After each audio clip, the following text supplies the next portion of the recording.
Billionaire lost his memory after the accident, but the first face he saw made his heart tremble. Before we begin, drop a comment telling us which city you're watching from, and once the story ends, don't forget to rate it from 0 to 10. Oh, and make sure to follow our channel for more stories like this. Now, sit back and enjoy every detail. Some men believe they can control fate, until fate decides to teach them otherwise. Evander Sloan's fingers drummed against the mahogany steering wheel of his charcoal gray Tesla Model X as he sat in the underground parking garage of the Meridian Tower. The fluorescent lights cast harsh shadows across his sharp jawline, highlighting the tension that had become his constant companion. At 35, he had built an empire in electric mobility that most men could only dream of, yet satisfaction remained as elusive as the Seattle rain that never seemed to stop. His phone buzzed against the leather seat. Another message from his assistant, probably about tomorrow's board meeting or the acquisition deal that had been keeping him awake for weeks. Evander didn't reach for it. Instead, he stared at the concrete wall ahead, where someone had scratched graffiti that read, "Life's too short," in jagged letters. Life's too short. The irony wasn't lost on him. His life felt anything but short. It felt like an endless sequence of calculated moves, strategic decisions, and quarterly reports that stretched into infinity. The meeting with the investors had gone exactly as planned. Numbers had been presented, projections analyzed, handshakes exchanged. Everything perfect, controlled, predictable, just the way he liked it. Just the way he had orchestrated every aspect of his existence since he was old enough to understand that emotions were liabilities and spontaneity was the enemy of success. Evander finally reached for his phone, scrolling through the 17 missed calls and 43 unread messages. His jaw tightened as he read the subject lines: merger details, market analyses, requests for his time that he didn't have and didn't want to give. His calendar was booked solid for the next 6 months. Every minute accounted for, every social interaction serving a business purpose. He started the engine, the electric motor purring to life with barely a whisper. The dashboard glowed blue in the darkness, displaying his route home to his penthouse overlooking Elliott Bay. 28 minutes in current traffic. He could review the Henderson contract during the drive, maybe squeeze in a call with his Tokyo partners before midnight. As he pulled out of the garage, Seattle's midnight streets stretched before him like black veins. The rain had started again, fat droplets splattering against his windshield with increasing intensity. Most of the city was asleep, but Evander's mind raced ahead to tomorrow's challenges, next week's presentations, next quarter's targets. He took the 520 bridge, preferring the longer route that avoided downtown traffic. The lake below was invisible in the darkness, but he knew it was there, just like everything else in his life, existing exactly where it should be, when it should be there. His penthouse waited with its floor-to-ceiling windows, its minimalist furniture, its silence that echoed with the absence of anyone who truly knew him. The phone rang through his car's speakers. "Mr. Sloan?" His assistant's voice cut through his thoughts. "The Singapore contracts need your signature before—" "Not now, Miranda." Evander's voice was clipped, professional. "Schedule it for first thing tomorrow." "But sir, the time difference—" "I said not now." He ended the call and pressed harder on the accelerator. The speedometer climbed as he navigated the winding road that led toward his neighborhood. Rain hammered the roof now, turning the world outside into a blur of darkness and reflected streetlights. Evander Sloan had spent 15 years building walls around his heart, constructing a fortress of success that no one could penetrate. He had everything he had ever planned for: wealth, power, respect, control, everything except the one thing he had convinced himself he didn't need. As he rounded the sharp curve on Pine Valley Road, his headlights caught the reflective eyes of a deer standing frozen in the middle of the asphalt. Time slowed to a crystalline moment of clarity. The animal's terrified gaze, the squeal of brakes on wet pavement, the sickening sensation of losing control. For the first time in 35 years, Evander Sloan's perfectly ordered world spun completely out of his grasp. The last thing he saw before everything went black was his phone screen, lighting up with another urgent message he would never read. When you lose everything you thought defined you, sometimes the first thing you see becomes your entire world. The steady beeping of machines pulled Evander from the depths of unconsciousness like a fishing line dragging him up from dark water. His eyelids felt impossibly heavy, weighted down by exhaustion that seemed to seep into his very bones. The taste in his mouth was metallic, foreign, accompanied by a throbbing in his skull that pulsed in rhythm with his heartbeat. Where was he? The question floated through his mind like smoke, impossible to grasp. He tried to remember anything, but found only fragments, rain on glass, the smell of leather, a deer's frightened eyes. Everything else was wrapped in cotton, muffled and distant. Easy there. The voice was soft, feminine, tinged with the kind of patience that spoke of long nights and difficult cases. You're safe. You're in the hospital. Evander forced his eyes open, blinking against the harsh fluorescent lights that seemed to pierce straight through to his brain. The world swam in and out of focus, shapes and shadows dancing at the edges of his vision. Gradually, the blur began to clear, and that's when he saw her. Standing beside his bed, adjusting something on the IV pole, was a woman with shoulder-length auburn hair pulled back in a practical ponytail. Her scrubs were navy blue, slightly wrinkled from what looked like a long shift. But it was her face that made his heart skip, not from recognition, because he was certain he had never seen her before, but from something deeper, more primal. She had the kind of beauty that snuck up on you, gentle green eyes that seemed to see too much, a spray of freckles across her nose, lips that looked like they smiled easily but were currently pressed together in concentration. There was something about the way she moved, economical, purposeful, but with an underlying grace that suggested she was comfortable in her own skin. "Hi," she said, noticing his stare. Her voice carried a slight rasp, as if she'd been working all night. "I'm Delaney, your night nurse. How are you feeling?" Delaney. The name rolled through his mind like music. He tried to speak, but his throat felt raw, scratched. She must have anticipated this because she was already reaching for a cup of water with a straw. "Small sips," she instructed, holding the cup steady while he drank. The water was cold, soothing against his parched throat. "You've been unconscious for 36 hours. Your body needs time to adjust." 36 hours. He searched his memory for what had happened but found only disconnected pieces. A meeting, rain, the screech of brakes. I was driving," he managed, his voice hoarse and unfamiliar to his own ears. "That's right." Delaney checked something on her tablet, her movements efficient but unhurried. "Single vehicle accident on Pine Valley Road. You're lucky to be alive. Your car flipped twice before hitting a tree." She looked up from her notes, studying his face with professional concern. "Do you remember your name?" The question should have been simple. Names were basic, fundamental. But as he reached for it in his mind, he found only emptiness where the answer should be. Panic began to rise in his chest like a tide. No, I don't remember." Delaney's expression softened, but she didn't seem surprised. "That's okay. You have a concussion, among other injuries. Some memory loss is normal. Your wallet had your ID. You're Evander Sloan." Evander. He repeated the name silently, waiting for it to feel familiar, to trigger some cascade of memories. Nothing. It was just a word, as meaningless as any other. But watching Delaney say it, seeing the way her lips formed the syllables, made something warm unfurl in his chest. "The doctor will want to run more tests," she continued, making notes on her tablet. "But your vital signs are stable, which is what matters right now." As she worked, Evander found himself studying her face, memorizing the gentle curve of her jaw, the way she tucked a strand of escaped hair behind her ear, the small scar above her left eyebrow that suggested its own story. In a world where nothing made sense, where his own name felt foreign, she was becoming his anchor. "Are you in pain?" she asked, glancing up and catching his stare. His ribs ached, his head pounded. There were bandages on his arms that suggested injuries he couldn't remember receiving. But none of that seemed to matter when she looked at him like that, with eyes that were kind without being pitying, professional without being cold. "Some," he admitted. Delaney reached for something on the medical cart beside his bed. "I can give you something for that, but it might make you drowsy." "No." The word came out more urgently than he intended. The thought of losing consciousness again, of losing sight of her face, filled him with inexplicable dread.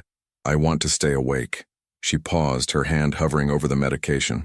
Something flickered across her expression. Surprise, maybe, or understanding. "Okay, but if it gets worse, let me know. If it gets..."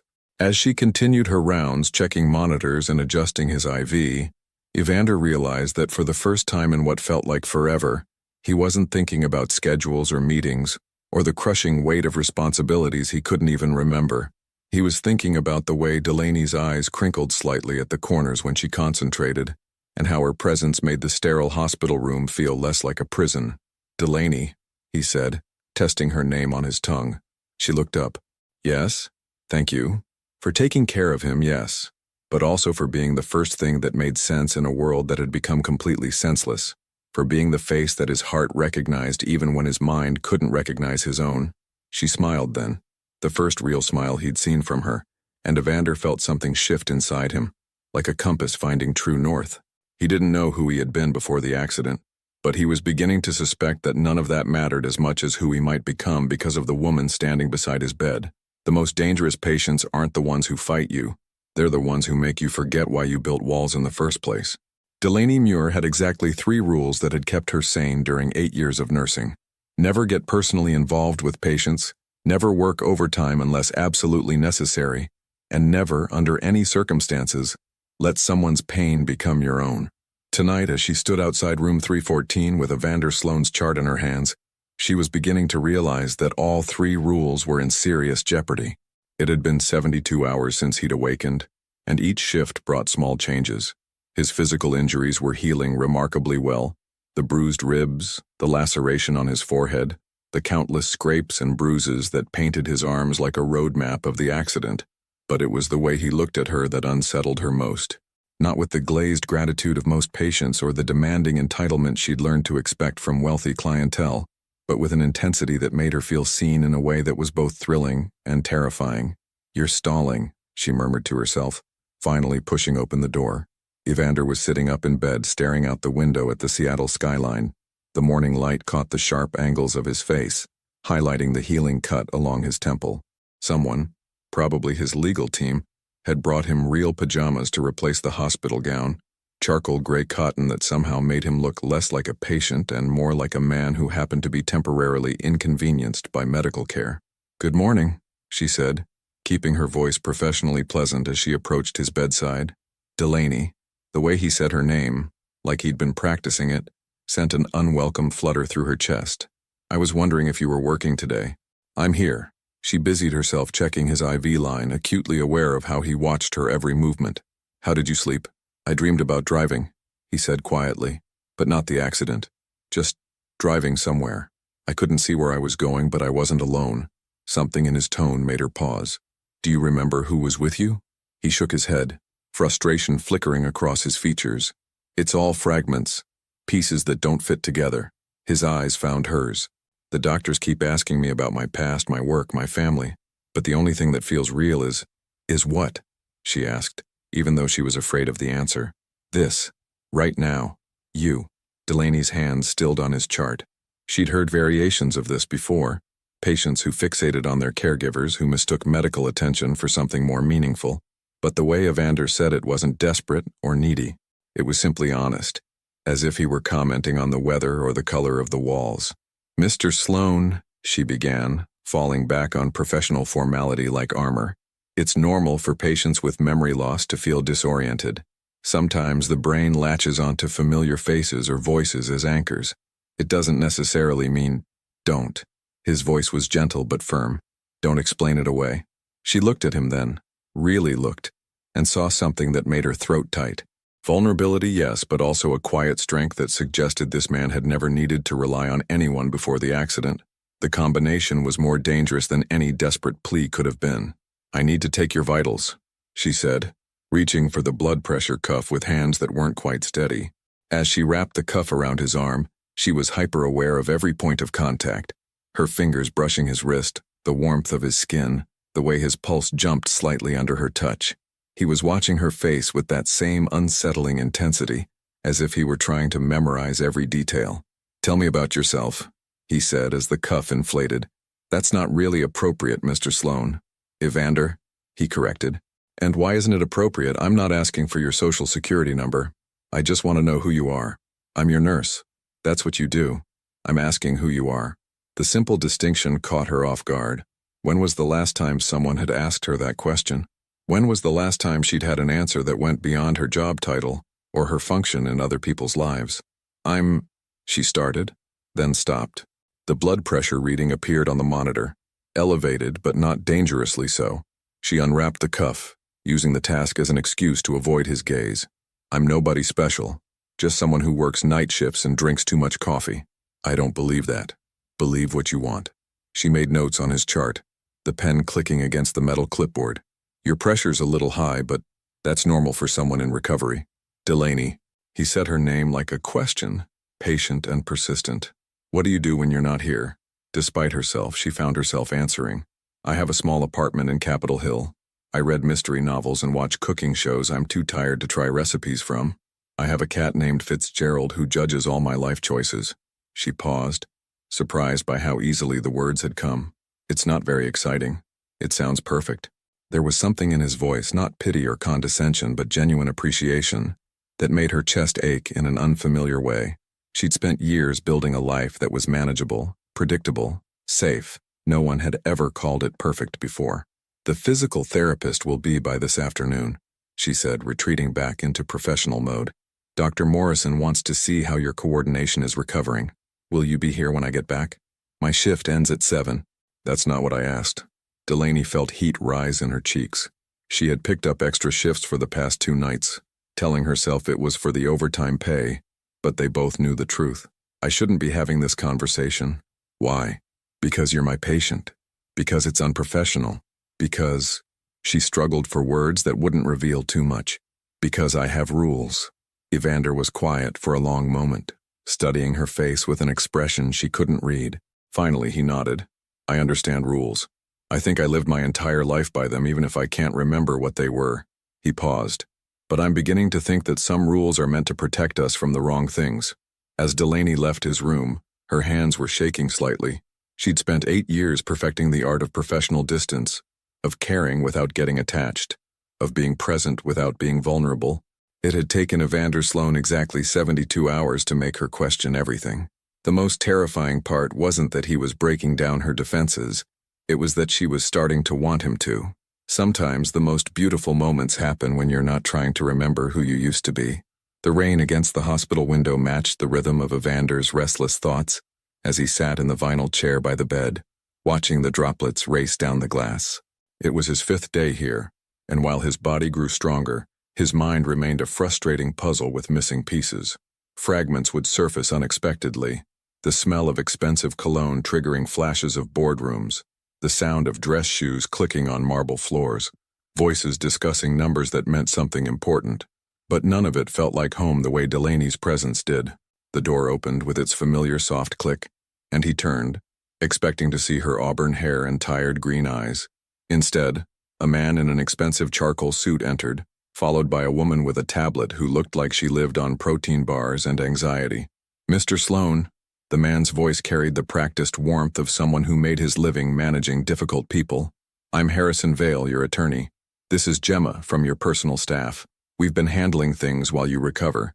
Evander stared at them, waiting for recognition that never came. I'm sorry. I don't remember you. That's perfectly understandable given your condition. Harrison pulled up a chair, his movements precise and controlled. We're here to help fill in some gaps. You own Meridian Electric, one of the fastest-growing companies in sustainable transportation. You have a penthouse downtown, a house in the Hamptons, and about 47 people whose paychecks depend on your decisions. The information felt like studying someone else's biography. Impressive, certainly, but as distant as reading about a stranger in a magazine. 47 people, Evander repeated. 49, actually, Gemma corrected, consulting her tablet. We hired 2 new engineers while you've been recovering. The Singapore deal is still pending your approval, and the board meeting scheduled for next week will need to be postponed unless… Gemma, Harrison's tone was gentle but firm. Mr. Sloan needs time to process. As they continued talking about mergers and market shares and quarterly projections, Evander found his attention drifting to the hallway beyond the open door. He could hear Delaney's voice at the nurse's station, talking to someone about medication schedules. The sound was more familiar than anything these people were telling him about his supposed life. The important thing, Harrison was saying, is that you focus on recovery.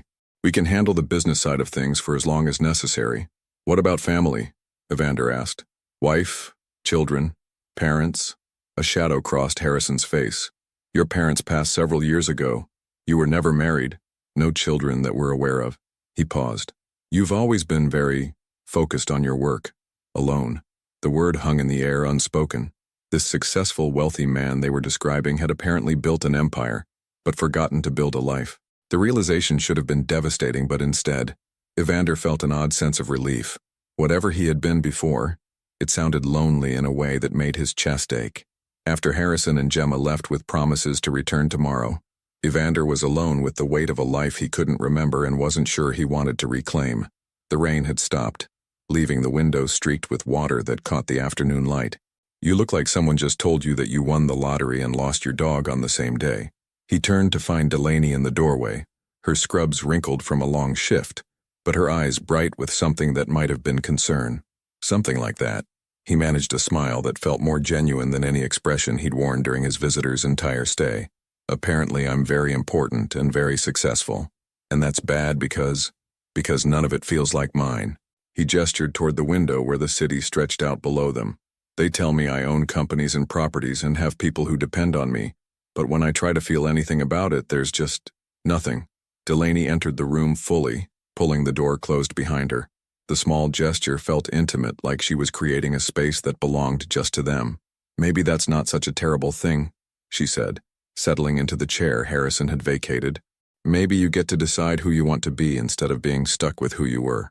The simplicity of the statement cut through all the complexity that had been swirling in his head. "Is that what you think? That I should just forget everything and start over?" "I think," she said carefully, "that sometimes we get so caught up in the life we think we're supposed to have that we forget to ask if it's the life we actually want." There was something in her voice, a note of personal experience that made him study her face more carefully. "Is that what happened to you?" She was quiet for a long moment, her fingers tracing patterns on the arm of the chair. "I was engaged once, to someone who had my whole life planned out, where we'd live, what kind of house we'd buy, how many kids we'd have, what I'd do when I stopped working. It all sounded perfect on paper. What happened? I realized that he was in love with the idea of me, not the actual me, and I was so busy trying to be what he wanted that I forgot who I was underneath all those expectations." She looked up, meeting his eyes. "So I left, started over, became a nurse, got my own place, made my own decisions. It wasn't the life I thought I wanted, but it was mine." Evander felt something shift in his chest, a recognition that went deeper than memory. "Do you ever regret it? The leaving?" "Never. The years I spent trying to be someone else?" She shrugged. "Sometimes. But I learned something important. The person you become when you stop trying to meet everyone else's expectations is usually the person you were meant to be all along." As she spoke, a fragment surfaced unbidden in his mind. A woman with perfectly styled blonde hair sitting across from him at a restaurant, talking about children they should have and charity galas they should attend, while he nodded and felt his soul slowly suffocating. The memory was brief but vivid, leaving him with a feeling of claustrophobia he didn't fully understand. "I think," he said slowly, "I might have spent a lot of years being the wrong person." "Well," Delaney said, standing to check his IV bag even though they both knew it didn't need checking, "maybe the accident gave you a chance to find the right one." As she moved around his bed, efficient and graceful, Evander realized that for the first time since waking up in this place, he wasn't mourning what he'd lost. He was looking forward to what he might find. The problem was, he was beginning to suspect that what he wanted most was standing right next to him, adjusting his blankets with hands that trembled just slightly when they brushed against his. And she was the one thing his old life had never taught him how to keep. The most honest conversations happen in the quiet moments when people forget they're supposed to be guarding their hearts. Delaney found Evander in the hospital's small garden courtyard at 3 a.m, sitting on a bench beneath the single lamppost that cast everything in warm, amber light. He was supposed to be sleeping, doctor's orders, but she'd noticed his empty bed during her rounds and somehow knew exactly where to find him.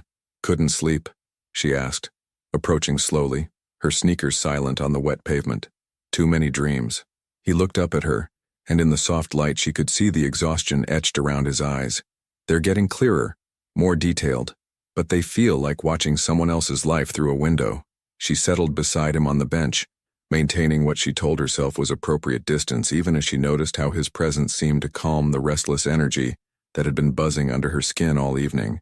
The courtyard was small, barely more than a patch of grass with a few benches and a struggling maple tree, but at this hour, it felt like their own private world. "What kind of dreams?" she asked.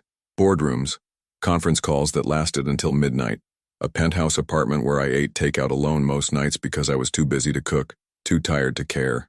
He was quiet for a moment, staring at his hands. "There was a woman, Helena. She kept calling me about some charity event, talking about our future like it was already decided." The name hit Delaney like a small punch to the stomach. though she couldn't say why. Someone important to you? I don't think so, not really. She felt like, he struggled for the words, like a business arrangement that dressed itself up as a relationship. All the right words, all the right gestures, but no real feeling behind them. Relief flooded through her, followed immediately by guilt for feeling relieved about a patient's personal life. She had no right to care about Evander's romantic history, no business feeling jealous of women who existed only in his recovering memories. The strange thing is, he continued, I remember feeling trapped, like I was living someone else's life but couldn't figure out how to escape it. Does that make sense? More than you know. The words slipped out before she could stop them. He turned to study her profile in the lamplight. Tell me about him. The fiancé. Colton. The name felt dusty in her mouth, like something she hadn't touched in years. He was everything my mother thought I should want. Successful, charming, had a 5-year plan that included a house in Bellevue and 2.5 children. He proposed at Christmas dinner in front of both our families. But you said no. I said yes. She pulled her cardigan tighter around herself, though the night wasn't particularly cold. Spent 8 months planning a wedding that felt like planning my own funeral. The dress, the flowers, the venue, everything perfect, except the fact that I felt like I was disappearing a little more each day. What changed? Delaney was quiet for a long moment, remembering. One morning I was getting ready for work, and he was talking about honeymoon destinations while I braided my hair. He said something about how I wouldn't need to work after we got married, how I could focus on more important things. And I realized he'd never once asked me what I wanted those important things to be. So you left. 3 weeks before the wedding. Called off everything, moved out, broke my mother's heart, and embarrassed my father in front of half of Seattle. She managed a small smile. Best decision I ever made, even if it was the hardest. They sat in comfortable silence for a while, watching the occasional night shift worker pass by the windows above them. The city hummed quietly around them. Distant traffic, the whisper of wind through the trees, the faint sound of machinery from somewhere deep in the hospital. Can I ask you something? Evander's voice was carefully neutral. Sure. Are you afraid of me? The question caught her off guard. Afraid? Why would I be afraid of you? Because you keep your distance. Professionally, I mean. You're kind, you're caring, but there's always this invisible line you won't cross. Like you're protecting yourself from something. Delaney felt heat rise in her cheeks. She'd thought she was being subtle, maintaining appropriate boundaries. Apparently, she'd been more transparent than she'd realized. I'm not afraid of you, she said quietly. I'm afraid of myself. What do you mean? She turned to face him fully, something shifting in her chest as their eyes met. I'm afraid of how easy it would be to care about you. I'm afraid of how much I look forward to seeing you every day. I'm afraid that when you get your memory back and remember who you really are, you'll realize that whatever this is between us was just, she gestured helplessly, just circumstance. Evander was quiet for a long moment, his gaze never leaving her face. What if I don't want my old life back? You don't know what you're saying. Don't I? He shifted closer on the bench, close enough that she could smell his soap, see the small scar above his eyebrow that the accident had left. What if getting my memory back just confirms what I already suspect, that I was living the wrong life with the wrong people for all the wrong reasons? Evander, you know what the strangest thing is? Every fragment that comes back feels cold, calculated, empty. Business deals and social obligations and relationships that were more like contracts, but this, he gestured between them. This feels real, more real than anything in those recovered memories. Despite every professional instinct screaming at her to maintain distance, Delaney found herself leaning closer. You're confused. The accident, the memory loss, it's affecting your judgment. Is it affecting yours too? The question hung between them like a challenge.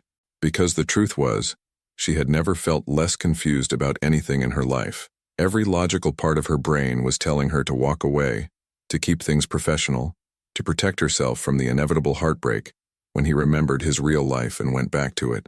But her heart was telling her something entirely different. Yes, she whispered. He reached out slowly, giving her every chance to pull away, and touched her hand where it rested on the bench between them. His fingers were warm, slightly rough at the tips, and the contact sent electricity up her arm. Then maybe we're both crazy, he said softly. Maybe we are. As they sat there in the amber lamplight, hands barely touching, Delaney realized that for the first time in her carefully controlled life, she was considering throwing caution to the wind. Not for a fantasy, not for someone who wanted to change her, but for a man who looked at her like she was exactly who she was meant to be.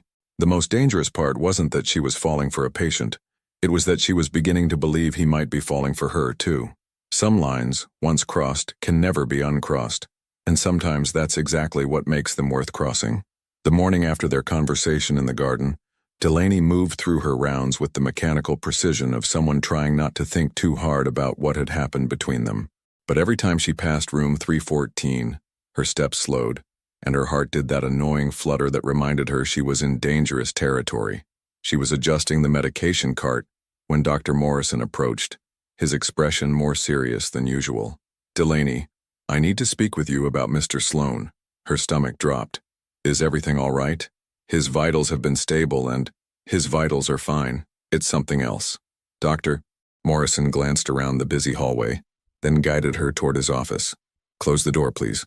The small office felt suffocating as Delaney took a seat across from the doctor's desk, her mind racing through every interaction she'd had with Evander, every professional boundary she might have crossed.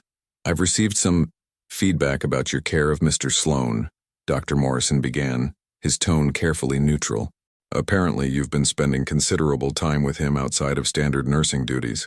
Heat flooded Delaney's cheeks. "Who said that? That's not important.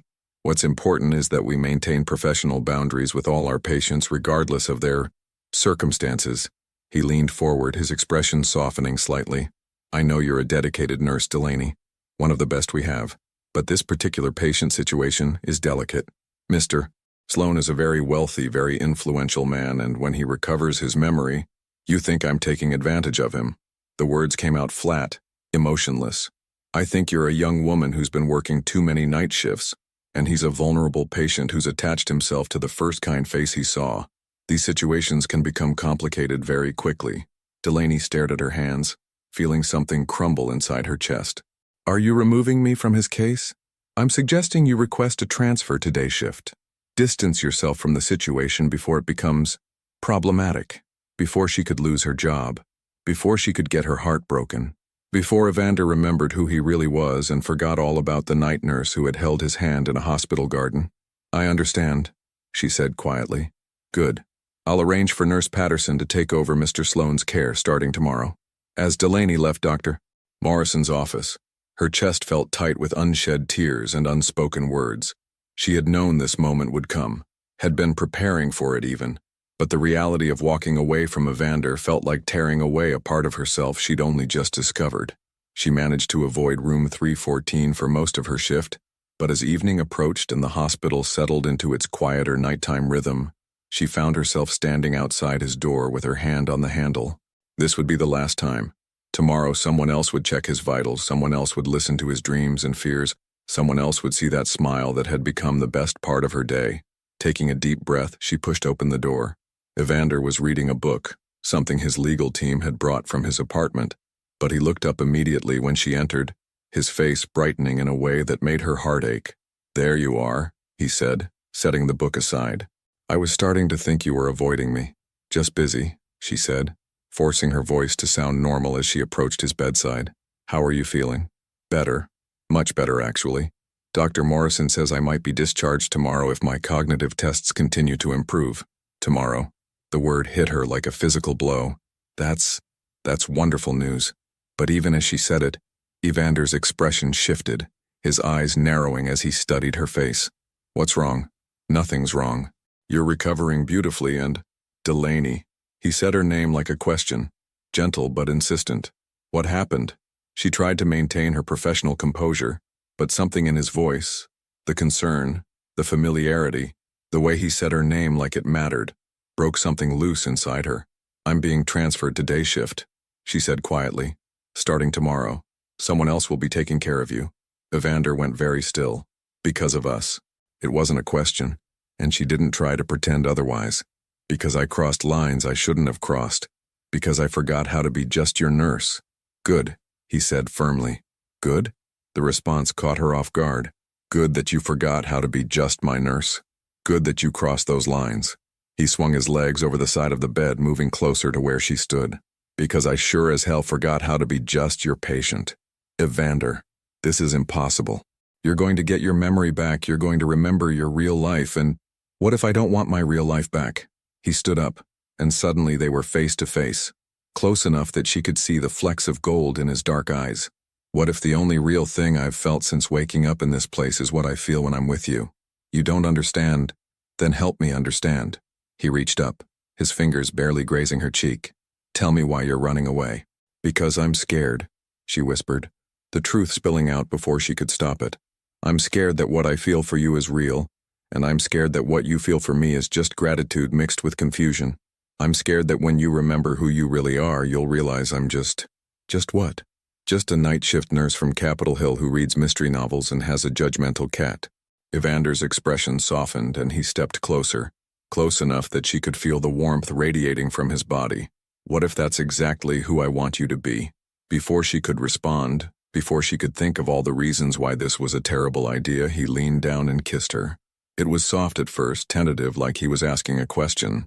But when she didn't pull away, when she found herself rising on her toes to meet him, the kiss deepened, became something desperate and honest and completely devastating. When they finally broke apart, both breathing hard, Delaney realized that every wall she'd built around her heart had just crumbled to dust. I have to go, she whispered, even as every cell in her body was screaming at her to stay. I know, he said, his forehead resting against hers. But this isn't over, Delaney. Whatever happens with my memory, whatever I remember about my old life, this isn't over.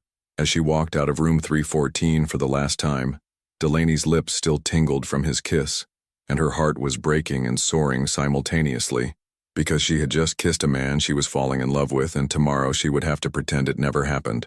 The cruelest irony of healing is that sometimes getting better means losing the only thing that made you feel whole. 3 weeks after leaving the hospital, Evander sat in the floor-to-ceiling windows of his downtown penthouse, staring out at Elliott Bay, while fragments of his old life reassembled themselves like pieces of a jigsaw puzzle he wasn't sure he wanted to complete. The apartment was exactly as his team had described: minimalist, expensive, cold, everything in its perfect place, including the life he was supposed to step back into. His phone buzzed constantly with calls from business associates, investors, and people whose names he was beginning to remember, but whose faces still felt like strangers. Helena had called 17 times in the past week, each voicemail more insistent than the last, talking about postponed dinner plans and charity events as if the past month had been nothing more than an inconvenient delay. But the only call he wanted to receive never came. The neurologist had been pleased with his progress. Remarkable recovery, Dr. Chen had said during his latest appointment. Your cognitive function is at 95%, and most of your long-term memories have returned. You should be able to resume normal activities within the week. Normal activities. As if anything about his life felt normal anymore. Evander reached for the leather portfolio Harrison had left on his coffee table. Quarterly reports, acquisition proposals, merger documents that apparently couldn't wait another day. He opened it dutifully, trying to summon interest in profit margins and market shares. But the numbers blurred together meaninglessly. His mind kept drifting to auburn hair and tired green eyes, to the way Delaney's voice sounded when she laughed, to the softness of her lips against his. He'd tried to find her, had even driven past Presbyterian Hospital twice, but what could he say? Hello? I'm the patient you kissed who you're probably trying to forget. The intercom buzzed, jolting him from his thoughts. Mr. Sloan? Ms. Helena Whitmore is here to see you. Evander closed his eyes briefly. He'd been avoiding this conversation, but Helena was nothing if not persistent. Send her up. 5 minutes later, his front door opened with the click of expensive heels on marble.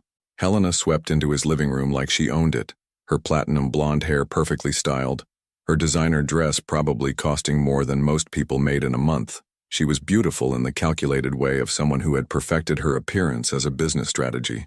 Darling, she said, crossing to him with arms outstretched. You look wonderful. Much better than I expected after such a terrible ordeal. She leaned in to kiss his cheek, and the scent of her perfume, something floral and overwhelming, triggered a cascade of memories. Charity galas where they'd posed for photographs, business dinners where she'd discussed their future with the bored wives, conversations about children and country clubs and a life that had felt like wearing someone else's clothes. Helena, he stepped back, putting distance between them. I wasn't expecting you. Of course you weren't. You've been avoiding my calls like I have some contagious disease. She settled onto his white leather sofa, crossing her legs with practiced elegance. But I understand. You've been through a trauma. Dr. Morrison assured me that some personality changes are normal after head injuries. Dr. Morrison. The name hit him like a punch to the gut. The doctor who had been treating him at the hospital. The one who had probably ordered Delaney's transfer. You spoke to Dr. Morrison? Well, naturally. I was concerned about you, and since we're practically family, she waved her hand dismissively. He was very professional, of course, but he did mention that you'd become somewhat attached to one of the nursing staff. Apparently, it's quite common with amnesia patients. Something cold and sharp settled in Evander's chest. What exactly did he tell you? Nothing inappropriate, darling. Just that you'd formed what he called a therapeutic dependency on your night nurse. He was quite concerned that it might complicate your recovery, so he had her transferred to prevent any unpleasantness. The casual way she said it, like Delaney was a problem to be solved, rather than a person who had mattered, made anger rise in his throat like bile. Her name is Delaney, he said quietly. I'm sure it is. Helena's smile was sharp around the edges. But that's all behind you now. You're better, you're home, and we can finally move forward with our plans. The Steinberg Foundation Gala is next month, and I've already told everyone you'll be there.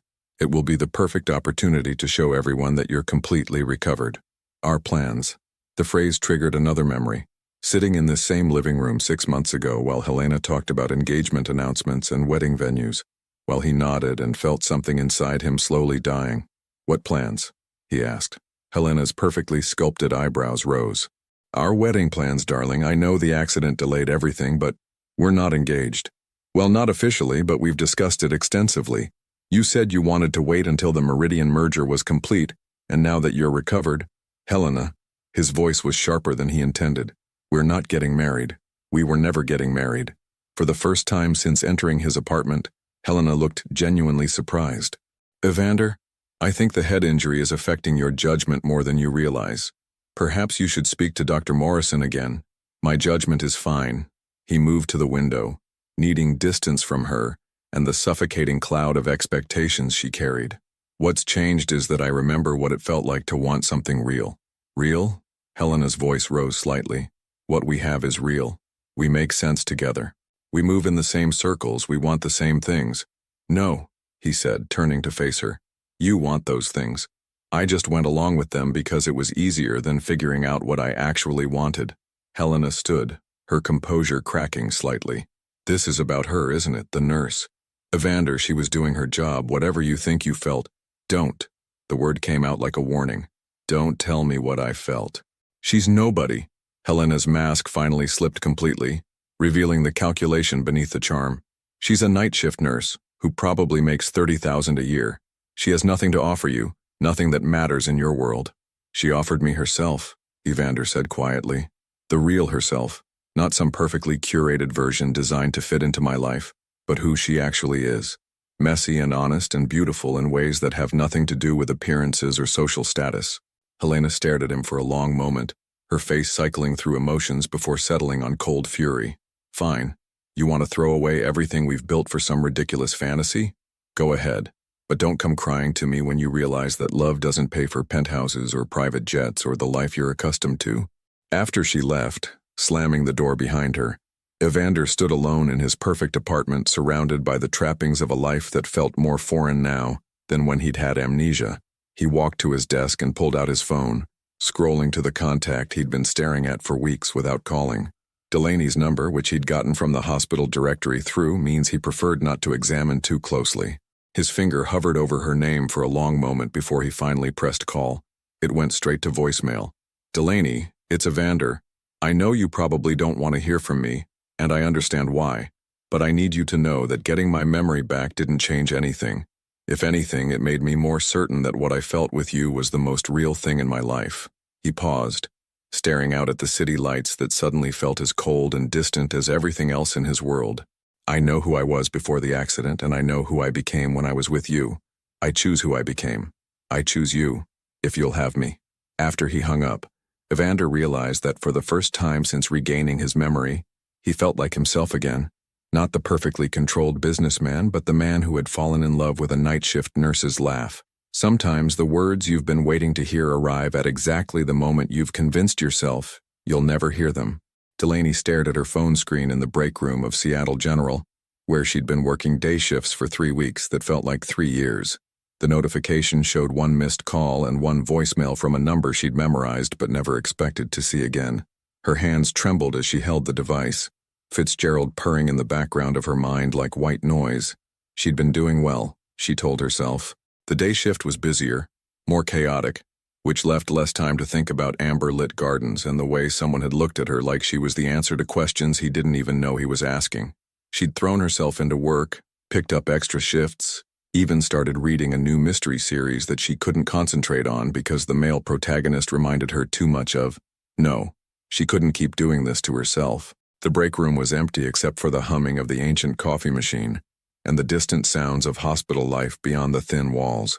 Delaney glanced around to make sure she was alone, then pressed play on the voicemail. Evander's voice filled the small space and her heart immediately forgot how to beat properly. Delaney, it's Evander. I know you probably don't want to hear from me, and I understand why, but I need you to know that getting my memory back didn't change anything. If anything, it made me more certain that what I felt with you was the most real thing in my life. She closed her eyes, pressing the phone against her ear as if she could somehow pull him closer through the device. His voice sounded different, stronger, more sure of himself, but with an underlying vulnerability that made her chest ache. I know who I was before the accident, and I know who I became when I was with you. I choose who I became. I choose you, if you'll have me.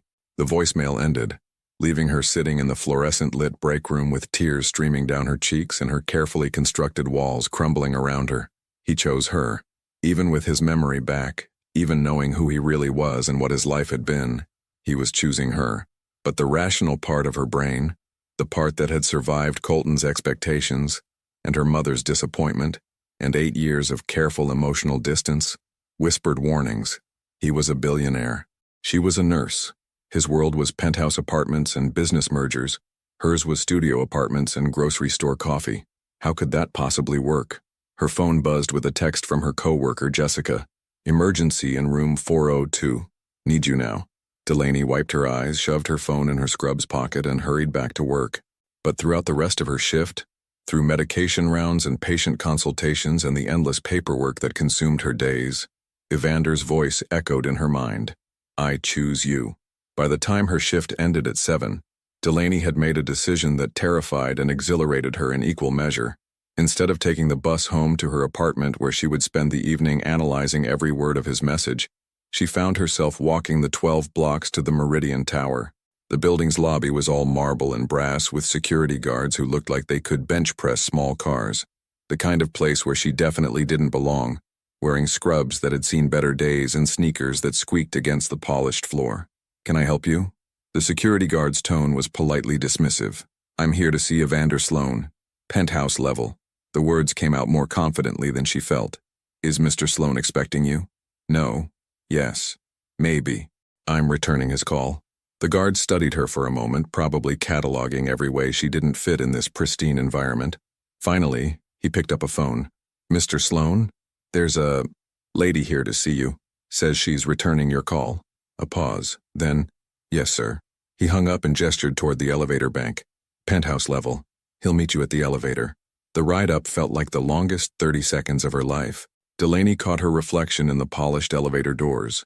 Hair escaping from her ponytail, no makeup, still wearing the same scrubs she'd been wearing for the past 12 hours. She looked exactly like what she was. A working nurse at the end of a long day. When the elevator doors opened, Evander was waiting. He looked different than he had in the hospital, broader somehow, more commanding in his own space. He was wearing jeans and a simple gray sweater, but even casual clothes couldn't hide the fact that he belonged in this world of expensive everything. For a moment, looking at him in his natural habitat, Delaney felt every difference between them like a physical weight. But then their eyes met, and she saw the same man who had sat with her in a hospital garden at 3 a.m, telling her about dreams he couldn't remember and feelings he couldn't explain. You came, he said softly. I got your message. And? Delaney stepped out of the elevator into what was probably a foyer that cost more than her annual salary. Floor-to-ceiling windows showed the city spreading out below them like a carpet of lights. Everything was beautiful, expensive, perfect, and somehow cold despite the warm amber lighting. And I think you're crazy, she said. Something flickered across his face. Disappointment, maybe, or resignation. I know how this looks. I know what people will say, what they'll think about. I think you're crazy, she interrupted, for thinking I wouldn't want you to choose me. The silence that followed was electric.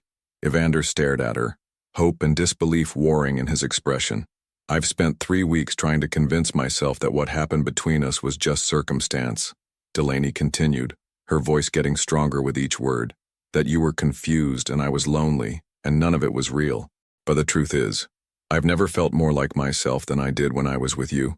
And if you're willing to risk everything for the chance that this could work, she took a step closer, close enough to see the flecks of gold in his dark eyes. Then so am I. Evander closed the distance between them in 2 quick strides, his hands coming up to frame her face like she was something precious and fragile. Are you sure? He asked. Because once we do this, once we try this, there's no going back to being strangers. Good, she whispered. I was getting tired of pretending I didn't miss you every single day. When he kissed her this time, it wasn't desperate or uncertain like it had been in the hospital. It was a promise, a commitment, a choice they were both making with open eyes and full hearts. When they finally broke apart, Evander rested his forehead against hers, both of them breathing hard. I love you, he said simply. I don't care if it's too soon to say it or if it complicates everything. I love you, and I needed you to know. Delaney felt tears prick her eyes, but for the first time in weeks, they were happy tears. I love you too, she whispered back, even though you're completely crazy. We both are, he said, and she could hear the smile in his voice. As they stood there in his penthouse holding each other against the backdrop of the glittering city, Delaney realized that sometimes the most terrifying risks were the ones most worth taking. Love is easy when it's just 2 people in a room, but the real test comes when you have to defend it against a world that doesn't understand. 2 months after their reunion, Delaney was beginning to understand that loving Evander Sloan came with complications she hadn't anticipated. It wasn't the money, though she still felt slightly dizzy every time he casually mentioned things like the helicopter or the house in Aspen. It wasn't even the media attention, which had been mercifully minimal since they'd been careful about public appearances. It was the subtle, constant reminder that she was living between 2 worlds that seemed determined not to coexist. She was thinking about this as she stood in the bathroom of Evander's penthouse, staring at the evening gown hanging on the back of the door. The Steinberg Foundation Gala, their first official public appearance together, was tonight, and the black silk creation that probably cost more than her monthly rent felt like a costume for a role she wasn't sure she could play. You're overthinking it. Evander's voice came from the bedroom, warm with affection and something that might have been nerves. I'm thinking exactly the right amount, she called back, adjusting the delicate straps for the 5th time. Do you know how many news articles I found online about us? 47. And 32 of them used the phrase unlikely pairing.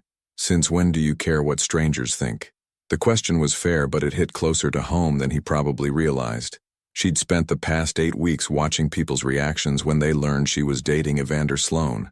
The raised eyebrows from her co-workers, the calculating looks from his business associates, the barely concealed amusement from people who seemed to think she was some kind of amusing experiment he was conducting.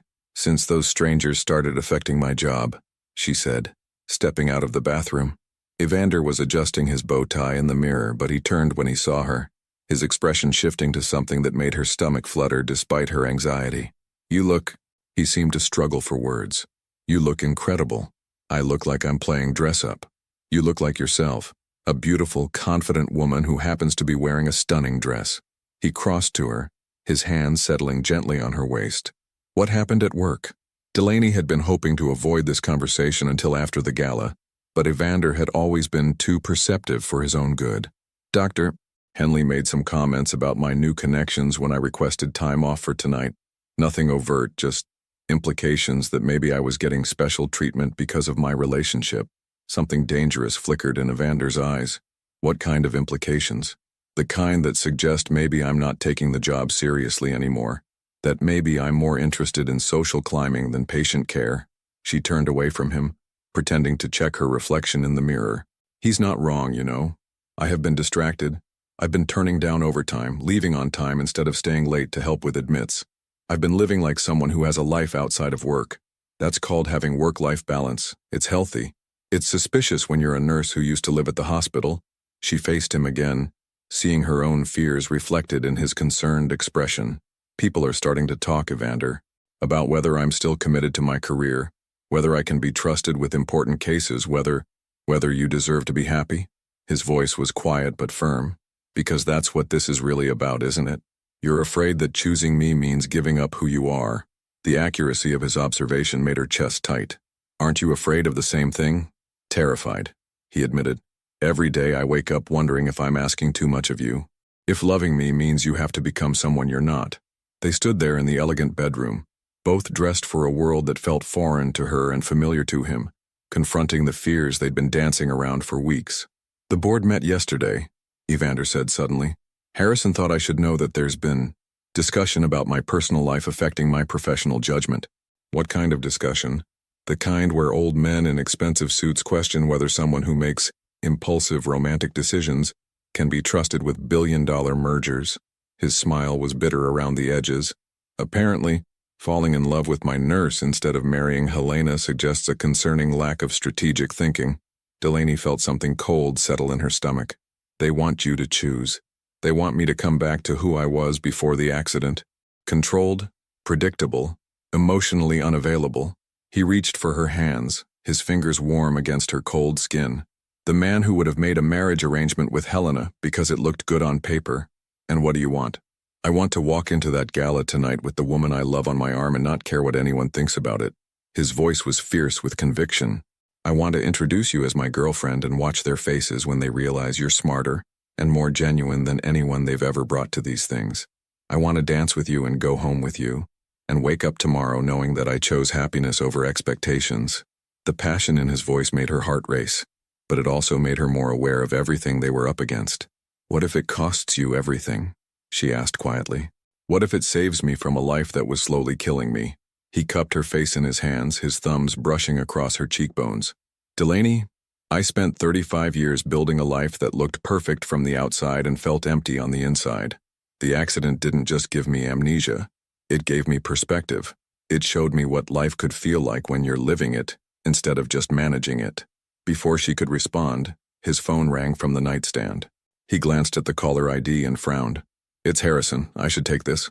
Evander answered with his usual professional tone, but Delaney watched his expression change as he listened to whatever his attorney was telling him. His jaw tightened, his free hand clenching into a fist. When? He asked sharply. How much do they know? A pause, then. No, absolutely not. We're going to the gala as planned. He hung up and turned to face her, his expression grim. What is it? She asked, though part of her already knew she didn't want to hear the answer. Someone leaked to the press that we met when I was a patient in the hospital. The story's going live in an hour, just in time for the evening news.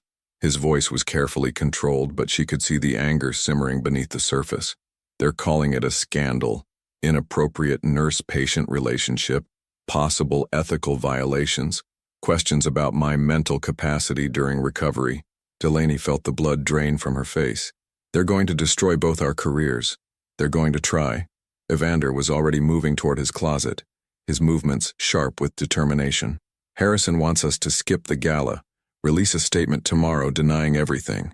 He thinks we can control the narrative if we get ahead of it. Maybe he's right. Maybe we should. No. Evander emerged from the closet with a different bow tie, his expression set with the kind of resolve she'd seen glimpses of, but never fully witnessed. I'm done hiding.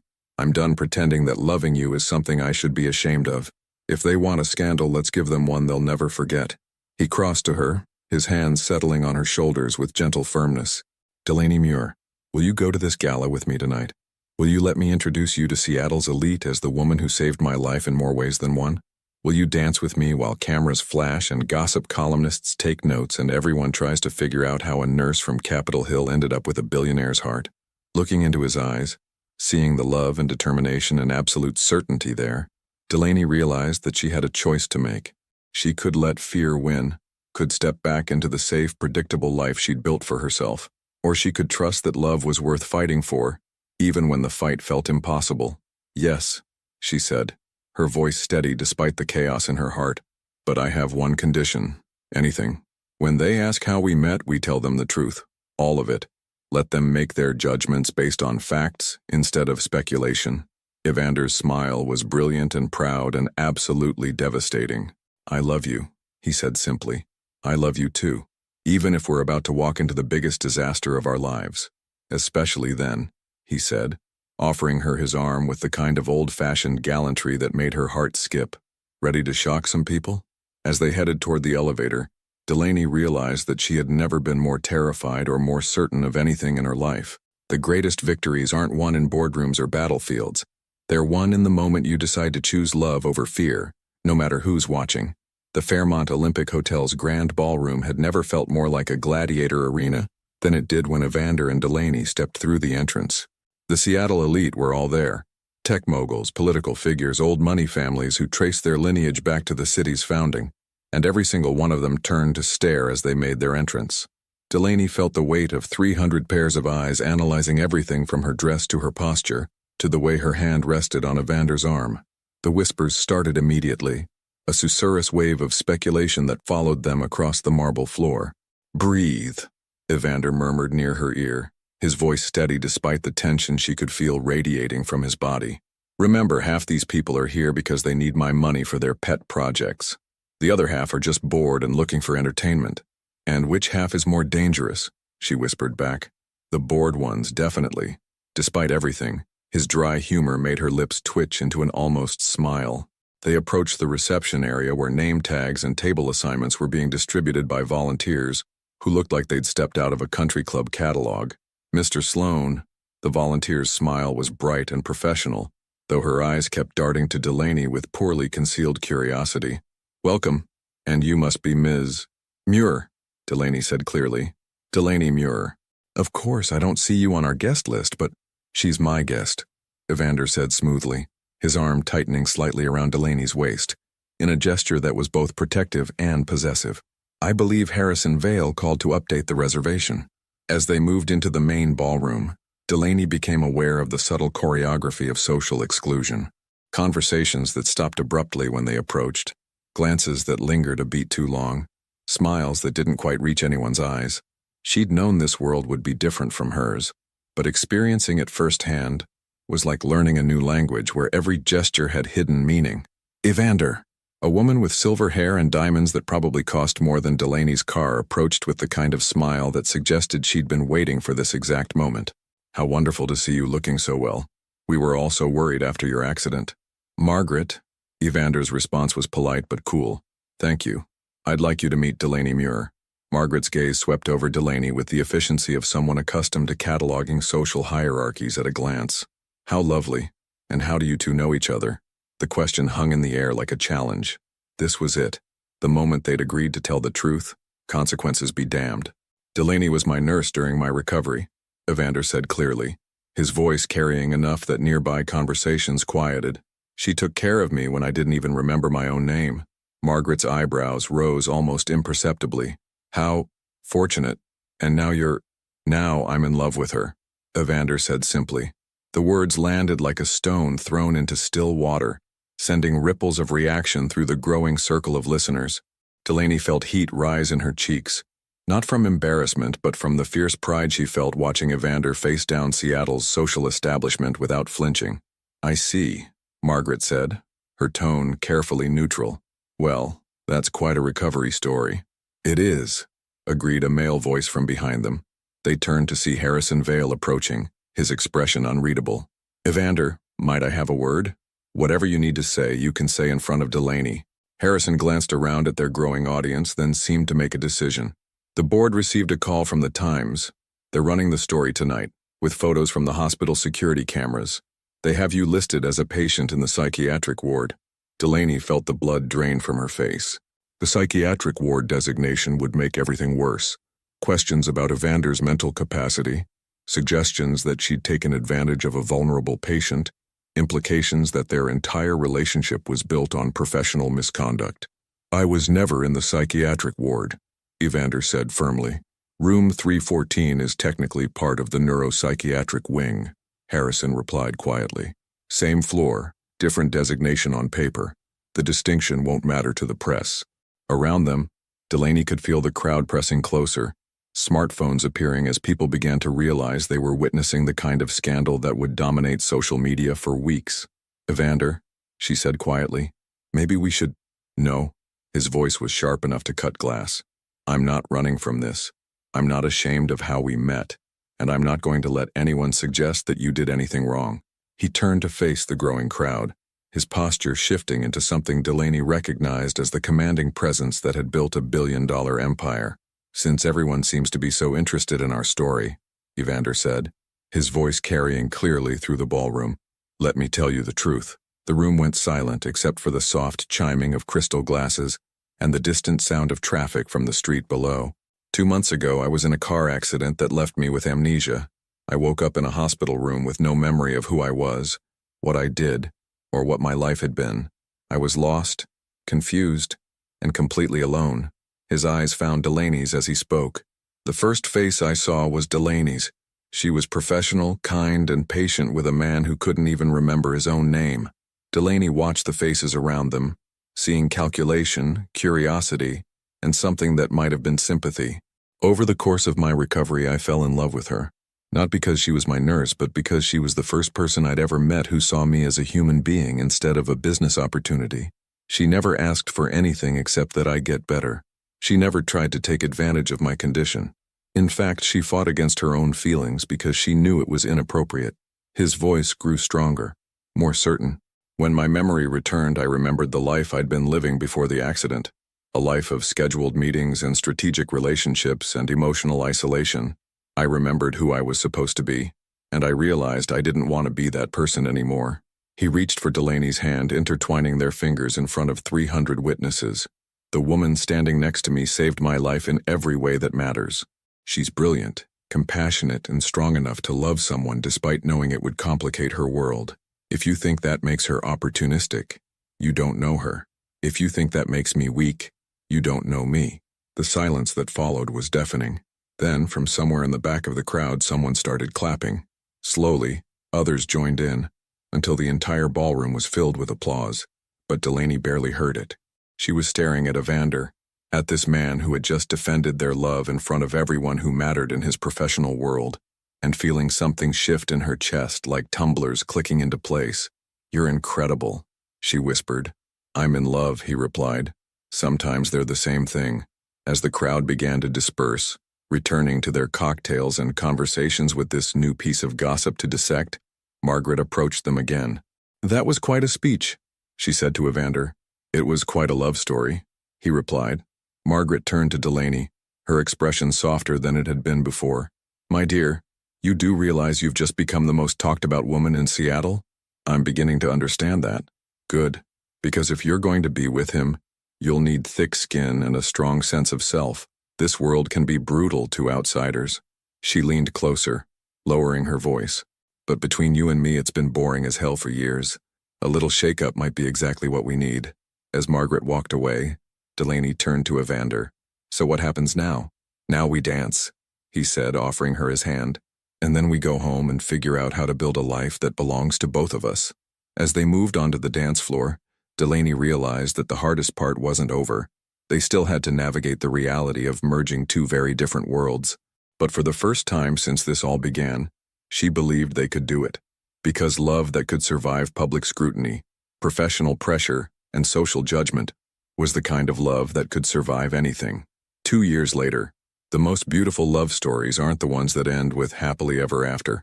They're the ones that show you what happily ever after actually looks like when you build it together, one ordinary day at a time. Delaney woke to the sound of rain against the windows and the smell of coffee drifting from the kitchen. For a moment, she lay still in the king-sized bed of their Capitol Hill house, listening to Evander moving around downstairs with the quiet efficiency of someone who'd learned to make breakfast without waking his sleeping girlfriend. Fiancé, she corrected herself, automatically touching the simple platinum band on her left hand. Even after 3 months, she sometimes forgot about the proposal that had happened, not in some grand romantic gesture, but on a Tuesday evening when they were both exhausted from work and arguing about whose turn it was to buy groceries. Marry me, he'd said suddenly, interrupting her mid-sentence complaint about his inability to remember they were out of milk. What? Marry me. Not because it makes sense or because it's what people expect, but because I want to spend the rest of my life arguing about groceries with you. It had been perfect. Completely them. She padded downstairs in one of his old Columbia University t-shirts, finding him at the kitchen island with his laptop, a cup of coffee, and what looked like architectural plans spread across the marble surface. Fitzgerald wound around her legs in greeting before returning to his post by Evander's feet, having long since decided that the man who bought premium cat food was worth tolerating. "Morning," Evander said without looking up, but his smile was evident in his voice. "Coffee's fresh. You're up early for a Saturday." She poured herself a mug and settled beside him, peering at the plans. "What's all this?" "The new clinic design. I wanted to run the patient flow by you before we submit the final plans." The clinic. Their project, a partnership between Meridian Electric and Seattle General, to create a state-of-the-art facility that would provide free healthcare to underserved communities. It had been Delaney's idea, born from late-night conversations about using his resources and her medical knowledge to actually make a difference. "This is new," she said, pointing to a section that hadn't been in the previous design. "Family consultation rooms. You mentioned that parents need somewhere private to talk to doctors about their kids' conditions." He turned to look at her, his hair still messy from sleep. "Sound right?" The casual way he incorporated her suggestions into million-dollar projects still amazed her. In the 2 years since the gala, they'd learned to navigate the intersection of his world and hers, creating something entirely new in the process. "Perfect," she said, kissing his cheek. "What time is the site visit?" 10. "But I was thinking—" He closed the laptop and turned to face her fully. "What if we skipped it? Spent the day being completely irresponsible instead?" "Evander Sloan wants to be irresponsible? Who are you and what have you done with my workaholic fiancé?" "Your workaholic fiancé learned a few things from a very smart nurse about work-life balance." His eyes were warm with affection and something else. Mischief, maybe. "Besides, it's been exactly 2 years since I woke up in a hospital room and saw the most beautiful woman in the world for the first time." Delaney felt her heart do that familiar flutter. "You remember the date?" "I remember everything about that day. How scared I was, how lost I felt, how you made me feel safe without even trying." He reached for her hands, his thumbs tracing circles on her palms. "I remember thinking that if I could just keep looking at your face, everything would be okay." "Was it? Okay, I mean?" "Better than okay. It was the beginning of everything that mattered." They sat in comfortable silence for a moment, the morning light filtering through the windows of the house they'd bought together. Not the penthouse, which had felt too much like his old life, but a 1920s craftsman with hardwood floors and a garden where Delaney had learned to grow vegetables, and Evander had learned to appreciate the satisfaction of physical labor. "I have something for you," he said suddenly, reaching into his laptop bag. "It's not the anniversary of anything. We don't do gifts for random Saturdays. We do now." He pulled out a small wrapped package. "Open it." Inside was a hospital ID badge. Not just any badge, her old badge from Presbyterian Hospital, the one she'd worn during those night shifts when she'd first met him. "How did you?" "I may have made some calls, asked some favors." He was watching her face carefully. "Look at the back." She flipped it over to find an engraving. The first face that made everything make sense, E.S. Tears pricked her eyes. "You ridiculous sentimental man." "Completely ridiculous," he agreed. "Ridiculously in love with you." As she traced the engraving with her finger, Delaney thought about the journey that had brought them here. The media attention had died down after a few months, though they still occasionally appeared in society pages when they attended charity events. Her colleagues at Seattle General had initially been skeptical, but her dedication to the free clinic project had eventually won them over. Evander's board had grumbled about his distraction until the quarterly profits showed that a CEO who actually went home at reasonable hours was more productive, not less. Helena had married a real estate mogul 6 months after the gala, and now sent them Christmas cards with overly cheerful family photos. Margaret had become an unlikely ally, introducing Delaney to other women who'd married into Seattle's elite, and helping her navigate the social expectations that came with being Evander Sloan's partner. But the real victories were smaller, more personal. The way they'd learned to fight without trying to change each other. The way Evander had taught her that she deserved beautiful things without giving up who she was. The way she'd taught him that success meant nothing if you had no one to share it with. "I love you," she said, the words as natural as breathing after 2 years of practice. "I love you too, even when you steal all the hot water, even when you leave coffee cups all over the house, even when you insist on watching those terrible cooking shows, even when you try to optimize our grocery shopping with spreadsheets." They were both laughing now, caught up in the familiar rhythm of their private joke, all the small irritations that somehow made them love each other more, not less. Evander's phone buzzed with a text. He glanced at it and grinned. Harrison says the Times wants to do a follow-up piece. Seattle's most unlikely power couple. 2 years later. Please tell me you're not considering it. I'm considering it. Evander, think about it. We could tell people about the clinic, maybe inspire other couples to use their resources for good.